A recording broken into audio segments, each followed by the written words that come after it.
그리스도의 풍성하신 은혜와 사랑이 늘 함께 하시기를 바랍니다.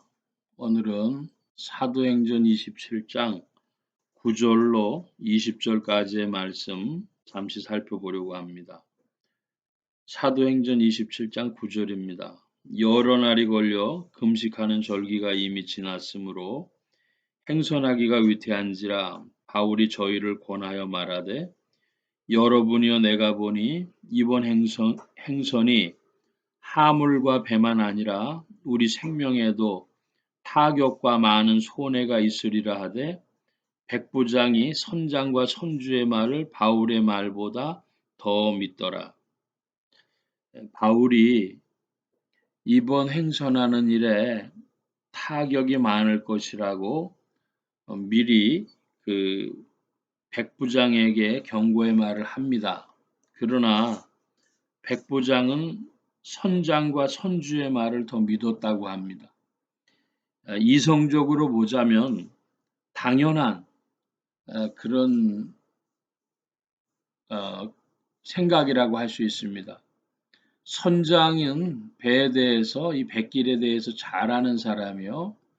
또한 선주는 자기 배니까 얼마나 자기 것을 자기 배를 아끼겠습니까? 그러므로 이 바다 일에 대해서 전문가가 아닌 바울의 이야기를 백부장이 귀담아 들을 필요가 없었던 것이죠. 우리는 여기에서 전문가라고 해서 늘 옳은 것은 아니다 하는 작은 교훈 하나를 얻을 수가 있습니다. 크고 작은 많은 일들에 그러할 수 있기 때문에 늘 우리는 다양하게 다각도로 또 생각할 수 있는 그런 사람들로 훈련되어져야 하겠습니다. 12절입니다. 그 항구가 과동하기에 불편함으로 거기서 떠나 아무쪼록 베닉스에 가서 과동하자 하는 자가 많으니 베닉스는 그레데 항구라 한편은 동북을 한편은 동남을 향하였더라. 남풍이 순하게 불매 저희가 득이한 줄 알고 닷을 감아 그레데 해변을 가까이 하고 행선하더니 이것은 항해 방향을 크레타 섬 주변을 향한 항해 방향을 알려주고 있습니다. 사람들이 겨울나기에 편안한 항구로 가자 했고 남풍이 순하게 불었기 때문에 득이한 줄 알았다. 이게 잘 풀리겠다 이렇게 생각했다는 것이죠. 그런데 그것은 잠시의 일일 수가 있습니다. 14절 이하입니다. 얼마 못되어 섬 가운데로 유라굴로라 하는 광풍이 대작하니 배가 밀려 바람을 맞춰 갈 수 없어 가는 대로 두고 쫓겨가다가 가우다라 하는 작은 섬 아래로 지나 간신히 거류를 잡아 끌어올리고 줄을 가지고 선체를 둘러감고 스르디스에 걸릴까 두려워 연장을 내리고 그냥 쫓겨가더니 얼마 안 있어 남풍이 순하게 불던 것이 광풍으로 유라굴로라는 광풍으로 바뀌어서 그래서 정신없이 배가 이제 떠밀려 다닙니다. 이것을 쫓겨갔다고 표현하고 있습니다. 우리의 생각에 볼 때에 남풍이 불어서 득이한 줄 알았더니 광풍이 불게 됩니다. 곧이어 찾아올 미래의 일을 사람이 알 수가 없는 것을 우리에게 보여줍니다. 그러므로 사람들은 늘 겸손해야 될 것이고 또한 동시에 우리의 옛 고사도 생각을 해봅니다. 그 변방에 어떤 할아범이 말이 한필 들어오니까 이게 뭐 좋은 사람들은 축하한다 그러니까 이게 좋은 일이 될지 아닌지 어떻게 아느냐. 또 그 말을 타고 놀다가 자식의 다리가 부러지니까 아유 이거 큰일이라고 사람들이 위로의 말을 하니까 이것이 좋은 일이 아닐지 어떻게 아느냐. 전쟁에 나서 다른 사람들의 자식들은 다 잡혀가는데 발이 부러진 자기 자식은 잡혀가질 않았습니다. 그러니까 우리가 앞으로의 일들 사람은 다 잘 알 수 없기에 겸손한 마음으로 있어야 할 것입니다. 17절입니다. 18절입니다. 우리가 풍랑으로 심히 애쓰다가 이튿날 사공들이 짐을 바다에 풀어버리고 사흘째 되는 날에 배 기구를 저희 손으로 내어버리니라. 여러 날 동안 해와 별이 보이지 아니하고 큰 풍랑이 그대로 있음에 구원의 여망이 다 없어졌더라. 지금 풍랑을 만나 배가 좌초하기 일보 직전까지 이른 그 상황을, 특별히 험악한 바다의 상황을 잘 알려주고 있습니다. 선원들이 얼마나 지금 그 어려운 지경에 있냐 그러면은 배 기구를 자기 손으로 내어버렸다. 군인이 총을 버리는 것과 같은 상황에 이르렀고, 짐을 바다에 풀어버리고 배 기구를 내어버렸다니까 이게 배가 도무지 더 이상 견디기 어려운 상황에 온 것입니다. 그리고 여러 날 동안 해와 별이 보이지 않았으니까 캄캄한 칠흑 같은 그런 때였던 것을 알 수가 있습니다. 큰 풍랑이 있어서 비바람이 치고 날씨는 어둡고 한 것이죠. 구원의 여망이 다 없어졌다. 살 소망이 다 없어졌다는 것입니다. 그런데 살 소망이 다 없어졌다고 해서 또 인생이 끝나는 것도 아닙니다.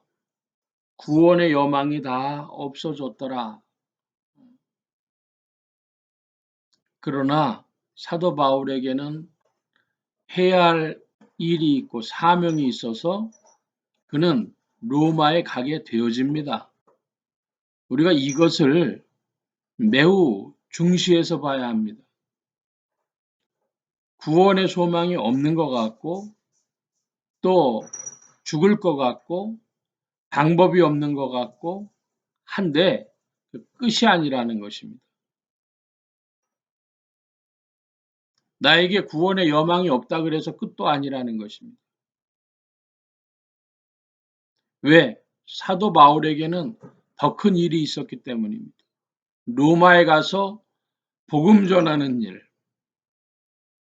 가이사의 재판정에 서야 할 일, 그것이 바울의 일이었기 때문에 바울은 거기서 끝나지 않는 것입니다.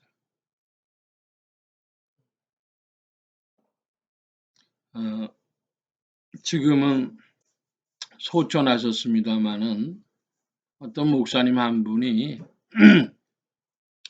6.25 날 무렵에 몸이 많이 아팠습니다. 그리고 6.25를 당하고 부산으로 피난을 갔습니다. 전쟁통에 몸까지 약하니 어떻게 살아갈 소망이 있었겠습니까? 근데 그 목사님이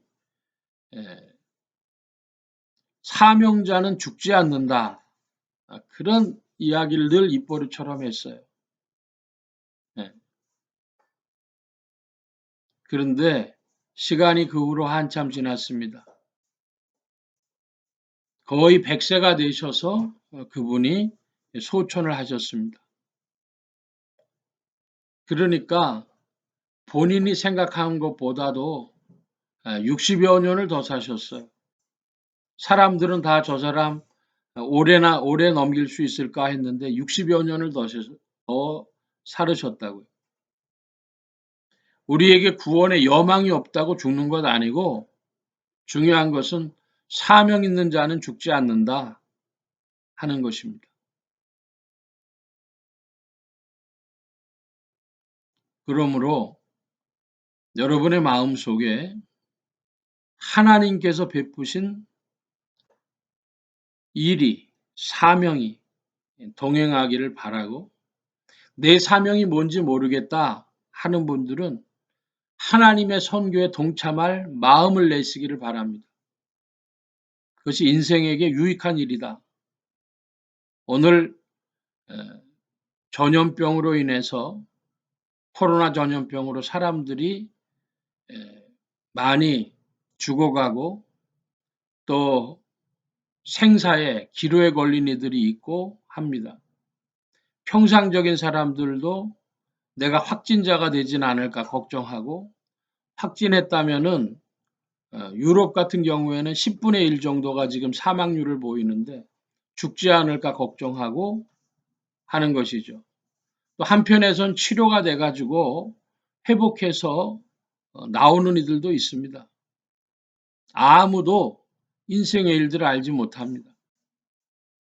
중요한 것은 주로 말미암아서 받은 사명이 내 마음에 확실하다면 그 사명을 붙들고 살기를 사모할 일이요. 또 내가 분명히 주로부터 얻은 사명이 뭔지를 잘 모르겠다 한다면 주님의 선교에 동참하기를 힘쓸 일입니다. 그것이 인생들을 존재케 합니다. 여러분에게 믿음이 되어지기를 바랍니다. 인생을 존재케 하는 힘, 그것은 사명과 겸손한 인생의 마음으로 주의 일에 참여하고픈 결심, 그것이 인생을 존재케 할 것입니다. 오늘 말씀 여기까지 봅니다. 기도합니다.